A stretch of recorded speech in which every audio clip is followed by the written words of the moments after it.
Esta semana se ha celebrado en Bilbao un congreso en el que expertos internacionales han analizado las posibles fórmulas para identificar a los niños y niñas cuyas fotos aparecen en páginas de internet que ofrecen pornografía infantil.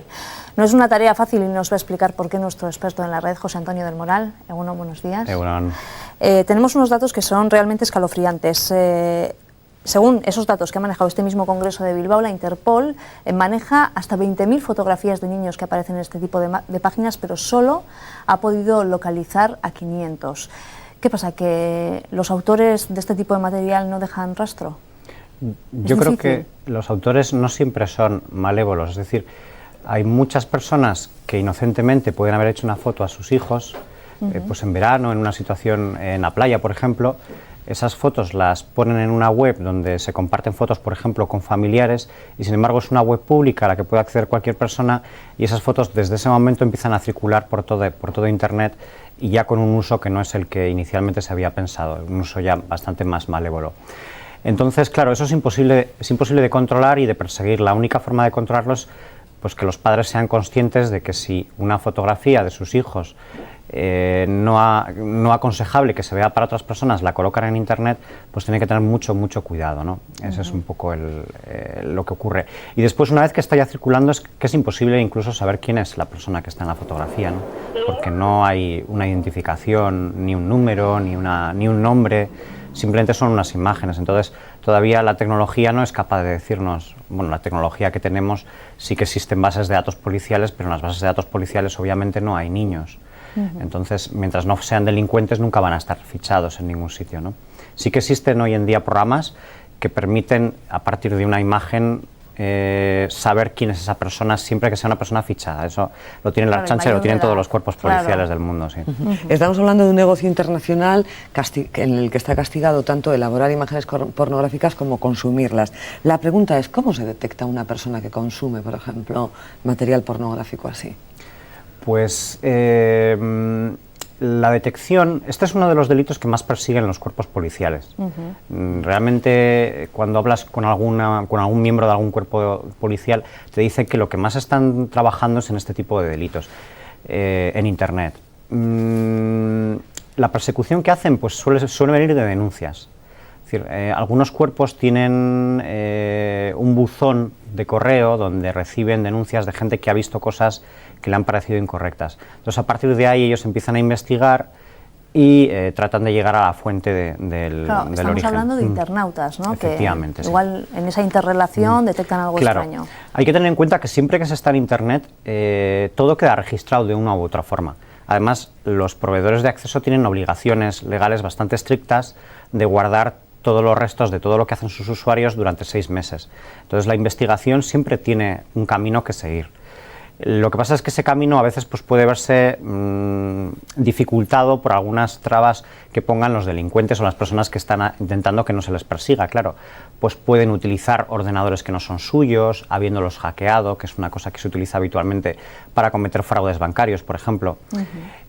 Otra posibilidad es utilizar un cibercafé o un local de estos públicos, que ahí no hay registros, es decir, yo voy allí, yo pago dinero para usar el ordenador durante un tiempo, puede ser 1 hora, 2 horas, y ahí no queda un registro de quién lo ha utilizado, a no ser que ya haya una investigación policial de quién entra ahí y se vigile, etcétera, pero si no, sería imposible. Sabríamos que lo ha utilizado alguien desde ese local, pero no sabríamos quién ha sido. Sin embargo, si lo utilizamos desde casa, eso es bastante perseguible, bastante fácil de seguir. Y José Antonio, ¿no puede haber también algunas personas que igual se encuentran con algún material de este tipo de menores y pornografía y tal, pero que igual no se atreven a pasarlo a la Ertzaintza o a los cuerpos policiales porque piensan, o no saben cómo hacerlo, o piensan, a ver si van a pensar que soy yo quien... Claro. No sé, eso... Desde luego que ocurre. Lo que pasa es que yo creo que ya la concienciación ciudadana con este tipo de cosas es bastante grande. Entonces, la gente cuando ve un niño o una fotografía que estima que puede encajar dentro de estos posibles delitos, la gente enseguida se asusta y normalmente busca cómo hacerlo saber, ¿no? De todas formas, yo creo que son unos delitos que se están persiguiendo suficientemente. Creo que hay una persecución e incluso a veces me da la impresión de que se le da mucho bombo, como tratando de indicar a la sociedad que está habiendo una vigilancia bastante estricta de este tipo de delitos, lo cual es bueno. Lo que pasa es que se habla demasiado quizás de ello y nos da la impresión de que se cometen más delitos de los que realmente se cometen. Esa es mi impresión.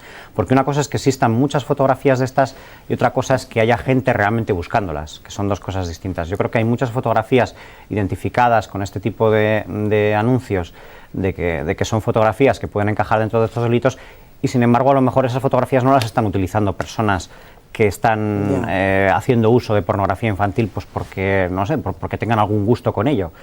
Entonces, esa es la impresión que tenemos muchos internautas, que se habla quizás demasiado de esto, siendo un delito grave que existe y que desde luego que se comete. A veces nos da la impresión de que es más grande o nos están intentando dar a entender de que es más grande de lo que realmente es. Por un quizás celo profesional excesivo o porque a veces interesa dar a entender a la sociedad que está habiendo éxitos policiales, que es otro de los casos que suele ocurrir con delitos en general, ¿no? Hablabas de cuerpos policiales. ¿Este tipo de delitos los persiguen unidades específicas? Sí, son unidades específicas. Tanto la Ertzaintza como Guardia Civil como Policía Nacional, todos tienen unidades específicas dedicadas a delitos informáticos. ¿Por qué? Pues porque la persecución de este tipo de delitos no es la que vemos en los programas de televisión policiales de personas persiguiendo ladrones, etcétera, en coches y con ese tipo de cosas espectaculares. No, esto lo hacen normalmente sentados delante de un ordenador. Entonces son personas que tienen un manejo del ordenador pues ciertamente importante y muchos conocimientos jurídicos. Son los dos perfiles que se dan en este tipo de personas. En principio eran departamentos muy pequeñitos, empezaron con una persona, con 2 personas, pero ahora mismo ya casi todos los cuerpos tienen departamentos bastante grandes porque tienen mucho trabajo e incluso ellos mismos, alguna vez que he hablado con ellos, te dicen que no dan abasto, que prácticamente solo con las denuncias que reciben ya están completamente atareados durante toda su jornada.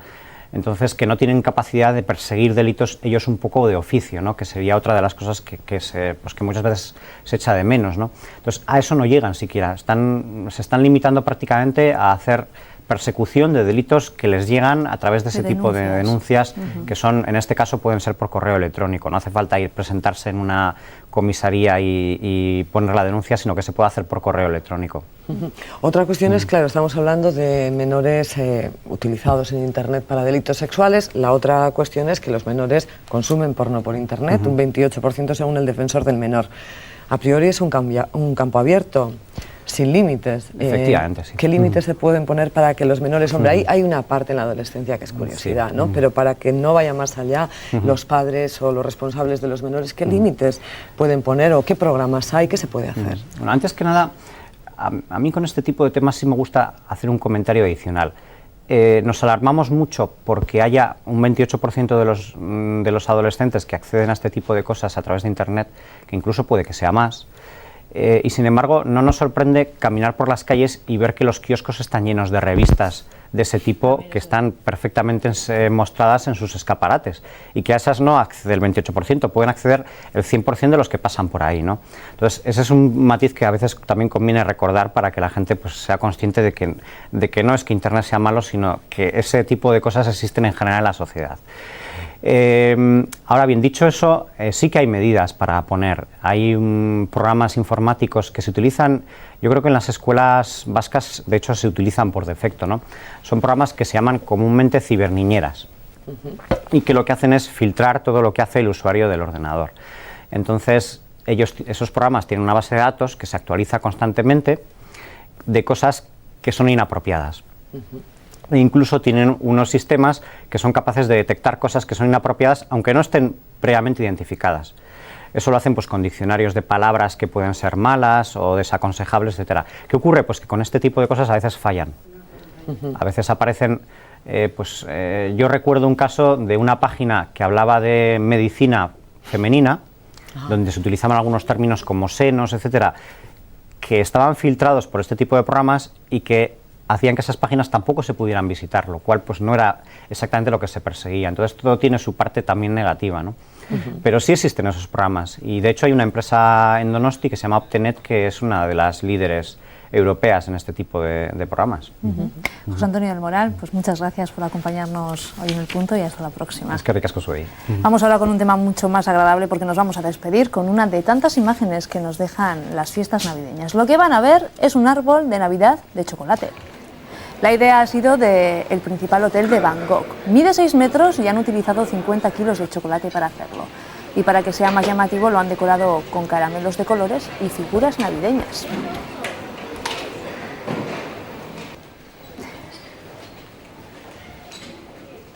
No sería mala idea hincarle el diente cuando acaben las fiestas. Ha sido todo. Ya saben que tienen más noticias en Teleberri y en itv24.com. Y por cierto, queremos agradecerles a ustedes la gran solidaridad que han mostrado en el EITV Maratón, el maratón que se celebró ayer en esta casa para recaudar fondos destinados a la investigación contra el cáncer. 470.000 euros han donado ustedes. Los teléfonos siguen abiertos además. Lo dicho, muchísimas gracias por habernos acompañado. El lunes nos vemos. Feliz fin de semana. A gusto.